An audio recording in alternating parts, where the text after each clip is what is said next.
I can't wait for my first day at kindergarten. Oh my god, I'm gonna make so many new friends and nothing bad's gonna happen. Because nothing bad happens at school, right? God, I'm finally not gonna be alone anymore.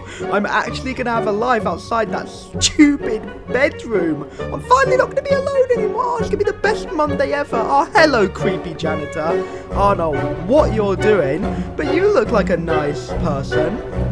What do you mean I don't want to skedaddle? Leave me alone. It's fine, right? Me, your man of my word.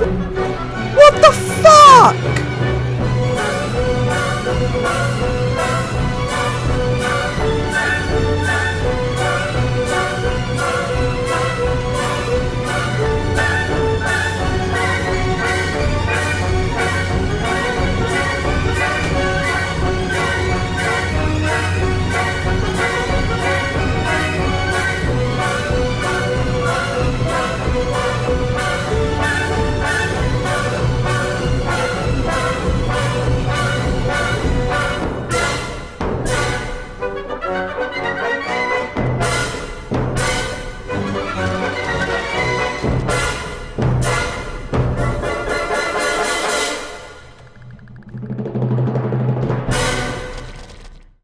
So, not your average day of kindergarten, is it?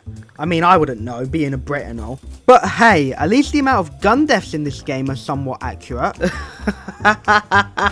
I'm going to hell, aren't I?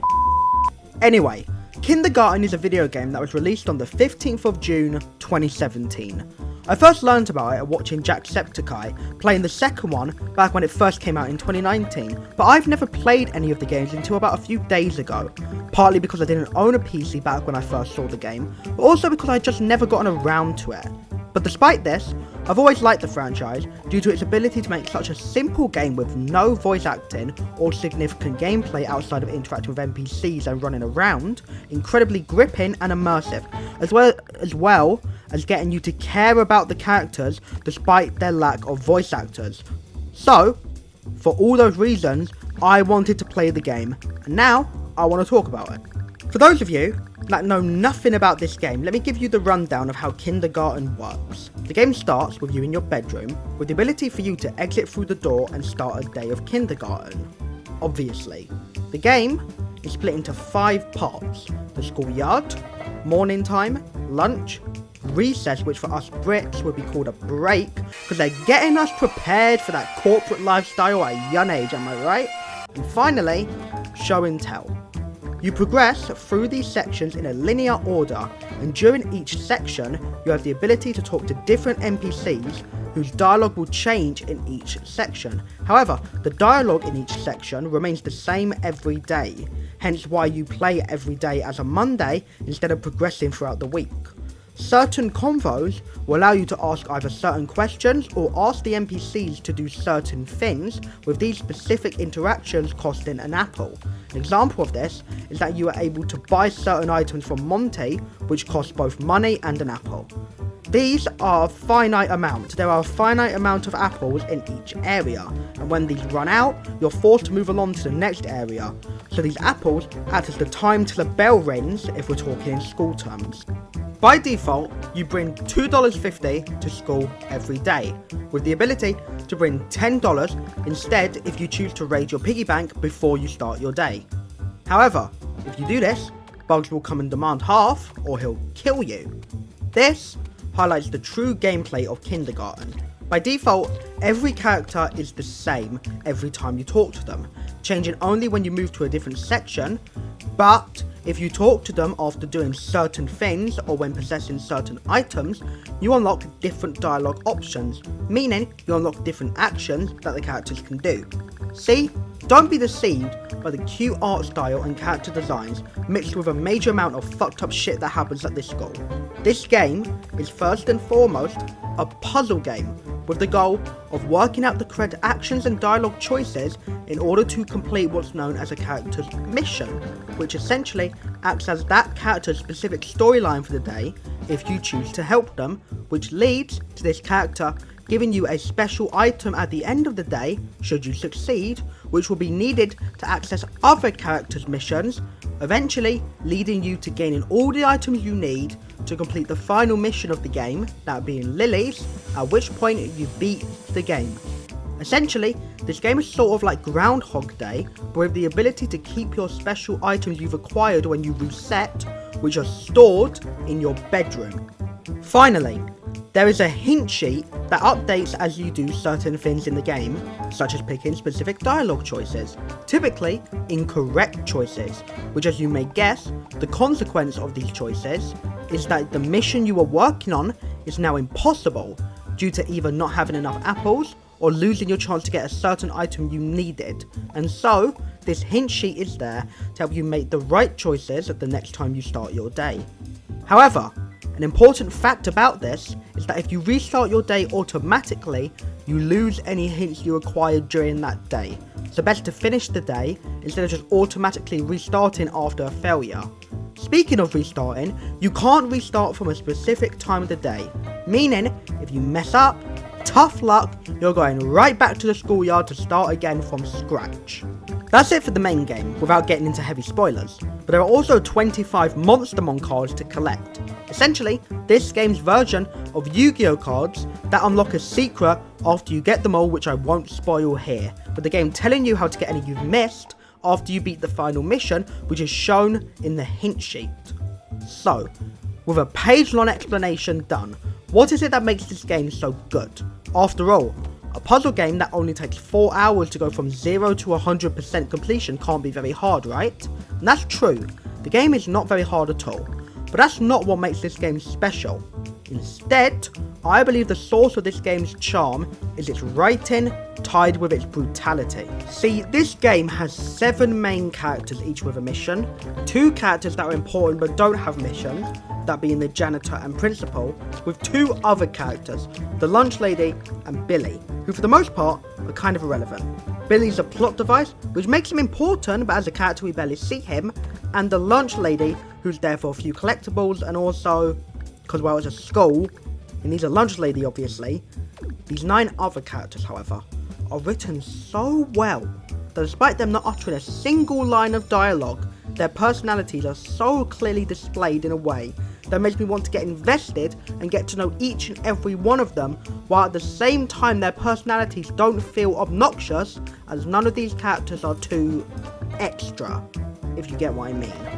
I don't think I'm smart enough to accurately articulate just how well this is done, but anyone who's played this game can clear as day picture in their head Bugs' whiny stereotypical bully facade, or Cindy's spiteful mean girl voice, or Jerome's obvious cool guy theme, or Nugget's... Well, I don't really know what to say. I mean, he's Nugget. Look at him, he's Nugget. Nugget! All the dialogue is written in such a way that clearly differentiates them and gives their unique personalities time to shine, while at the same time not having the characters just be different for the sake of it, but instead highlighting their unique traits each character possesses, with the obvious example being Nugget constantly speaking in the third term unless he takes his pills, because drugs are always the answer in this game apparently. I mean, the principal's literally a drug dealer, like come on. And maybe a hot take, but I don't think there's a single badly written character in this game. Sure, I have my favourites in Lily and the teacher, and of course the janitor, but there wasn't a single moment that bored me. Are you sure about that? Okay, actually scratch that. Monty's mission was a bit too simple for me. After all, it was just get $20 by the end of the day and buy a special item off him, so there was barely any unique dialogue. It was just a whole day of busy work, so that part was kind of boring, but hey, Monty gets way better in the second game, so I'll let him off. Anyway, enough talk about the characters. They're all great, but I don't have the intellectual capacity to break them down in a way worthy of a YouTube video, so let's instead talk about gore. Wait, no, we did the montage earlier. Okay, stop it, we don't reuse content here, jeez. As I was about to say, this game is undeniably brutal. I mean, kids are getting murdered left, right and centre, and hey, call me childish, but this makes the game so overdramatic and ridiculous that I just can't stop finding it funny. Like, you're talking to someone, the next minute you're getting your head blown off, like what the hell's going on? And not only does it help when it comes to the risk aspect of the game, like you can actually die and have to restart that area over again, but it's just so ridiculous that it has an incredible charm to it.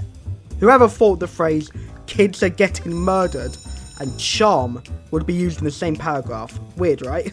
Finally, I wanted to shine a spotlight on the story of the game, because there is a story that I'm going to spoil in 3, 2, 1, and you had your chance. Okay, story time. The game is essentially about you collecting items, and while doing this, you start to learn that this school just ain't right. Like, from learning the principal is a kid drug dealer, to Lily's brother going missing and her suspecting the principal, to the principal giving kids like Nugget a device that blows everyone around it up when Billy's name is mentioned. Oh yeah, the principal's the main villain of this game, in case you didn't notice. Well, no fucking shit. Overall, I like the story. Granted, it's not the most insane 100 billion plot twist Attack on Titan writing that is apparently the gold standard nowadays, but the mysteries of this game were still interesting to me, such as the listening device, the whole monster thing and then being the source of the pills, and even the mysteries that weren't anything to do with the main story, such as the creepy janitor having killed Cindy's cat and using it to make his balls. You heard what I said. Speaking of which, that's probably the main subplot of this game, and hey, it definitely has a satisfying ending that makes a lot of heads roll, if you know what I mean. That's another thing. Never thought I'd play a game where a kid biting a teacher's head off was funny, but again, here we are. The story of this game, despite not having an insane level of depth, gripped me from the start, and I was very invested, not so much emotionally, but through sheer intrigue, which is especially weird, considering I kind of knew how it ended already, as remember, I first learned about this franchise from watching videos on the second game 6 years ago, which I think just goes to show just how overall the writing of this game is superb. I really can't find many faults with this game, to be honest, outside of the aforementioned boring Monty mission, but even then, there was a silver lining, in that instead of the interesting unique dialogue, this mission, instead, was by far the most puzzle-orientated mission in the game, and while yes, it wasn't very hard per se, it definitely was the hardest mission of the game, at least in my opinion, and that was a very nice change of pace. And can we for a moment give a bit of credit to the janitor? I mean, he is the absolute goat of this game. Like, he's a total psychopathic, child abusing, dog-eating creep. But he's just so funny every time he's on screen. Like, he alone ups the unpredictability factor of this game by so much. Like, you just never know what this dude's gonna do next, and I love that. Like, it's weirdly funny just how crazy he is, and that's pretty much unanimously agreed upon by the entire kindergarten community. Like, everyone loves this guy, and for good reason. The guy's just a bloodthirsty maniac, and it's bloody hilarious how petty he is. Maybe you have a weird sense of humour, I don't know. Right, at this point I think I'm just waffling, but I can't really say much else without giving more spoilers, so I'll wrap it up here. Yes, I believe that Kindergarten is phenomenal. The writing, art style, and just the sheer craziness of this game creates a short but fun, immersive, unique experience that most games can't capture, which I think just goes to show that when you don't have billions of shareholders and people working on the game, and instead replace it with a small team and a vision, something spectacular can come off it. The game right now is on Steam for just over £4, which I assume is like $5 to $6 in the US, and if this video didn't spoil you enough to deter you, I cannot recommend this game enough. If there was ever a title that truly encapsulated the idea that big things come in small packages, this would be it. Because I guarantee you that these 4 hours of gameplay will have you more hooked than most games out there, and for that reason I believe this game is worth every penny. I just realised I did this whole video without a spoiler warning at the start, so yeah, my bad. But it is what it is. Sorry to anybody that got spoiled to an 8-year-old game. Okay, bye. There's no way this game will have anything serious, right? What the fuck?